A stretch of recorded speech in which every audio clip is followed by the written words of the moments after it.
Alright friends, welcome back to Tears Up. Last time we spoke on Daniel chapter 1 and 2. In 2, where we discovered that God had given a dream to King Nebuchadnezzar in which he showed him the history of the world from Daniel's day to the end of time when Jesus comes back for the second time. And today we're going to chapter 3, and like we said last time that King Nebuchadnezzar was partially converted because in this chapter it didn't sit right with him that one day his kingdom, despite it being strong, marvelous, and him being very rich, that his kingdom would be overthrown. So instead of respecting the dream, he made a statue, a great image, totally of gold, representing that his kingdom is one that will never be conquered by another kingdom. This was actually direct defiance against the God of heaven. Now he commanded that all the people, all the officials of his kingdom come and the dedication of this great image. That's how Daniel's friends found themselves there too. We don't know where Daniel was. Probably was busy with other business of the kingdom somewhere else in other provinces of Babylon. But at this point, his three friends were found themselves in this occasion so long as this would not make them compromise the law of their God. So they were there because they were required. Now, a message was given. At the moment everyone hears all the kinds of instruments and all kinds of music, everybody should bow down at the great image that King Nebuchadnezzar had set up. If they did not do it, they would be burned. They would be thrown into the furnace of fire, so they are burned and die.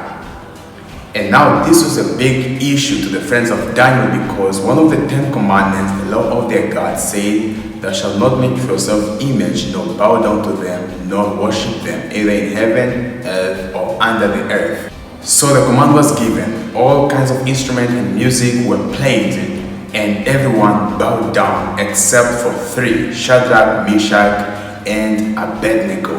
These three decided to remain faithful to their God.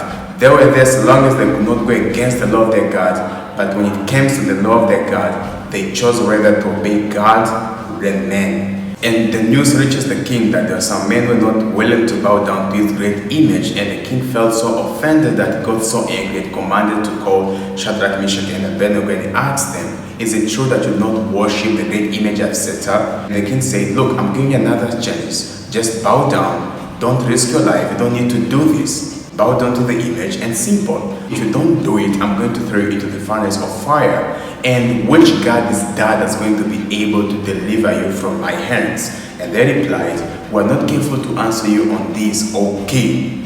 But be informed that the God that we worship is able to deliver us from your hands. But even if he doesn't, just know that we're not going to bow down." So the king got so angry that he commanded the furnace to be heated 7 times more. He commanded these strong men to throw them into that fire, and these strong men themselves were burnt. After a moment in the fire, the king was stunned at the appearance of what it seemed to be 4 men walking in the fire, and he asked his servants, "Didn't we cast 3 men into the fire?" And how? Yes, they said, "Yes, king, you are right. How come then do I see 4, and one of them looks like the sun?" God himself had come there to come and save his faithful servants, not from the fire, but through the fire. And that king called them, and they came out, and they were not smelling the smell of smoke, and their hair was not burnt. The only thing that got burnt were the ropes that they were bound with. And the king glorified the Lord, and of course, he was again partially converted because this is not the point that he was finally converted for good.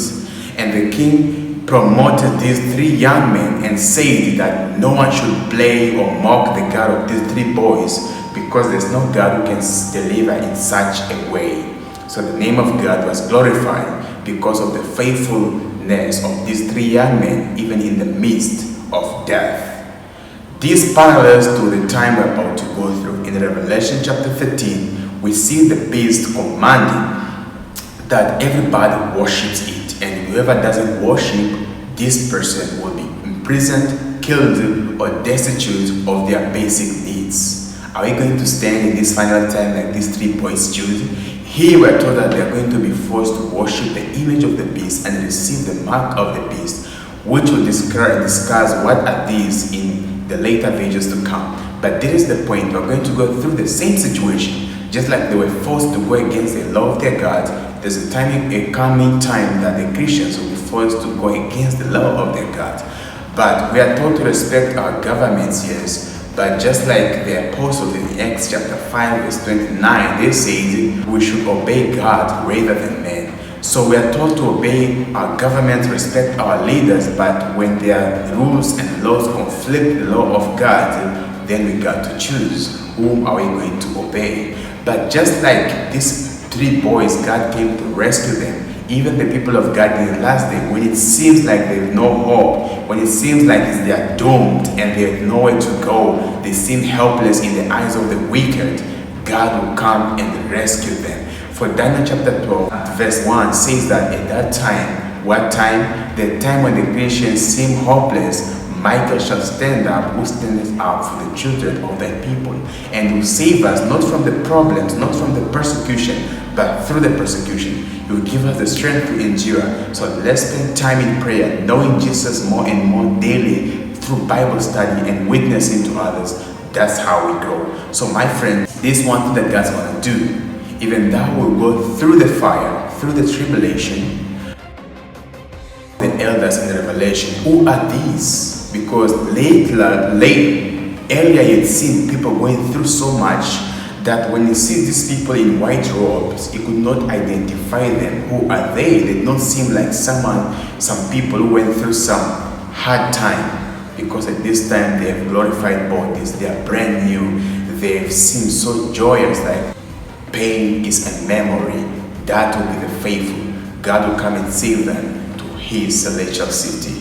See you next time to the next video, when I'm going to learn when King Nebuchadnezzar was fully converted, the king somehow went from the palace to the fields behaving like an animal. Thank you so much for watching to the end. See you next time.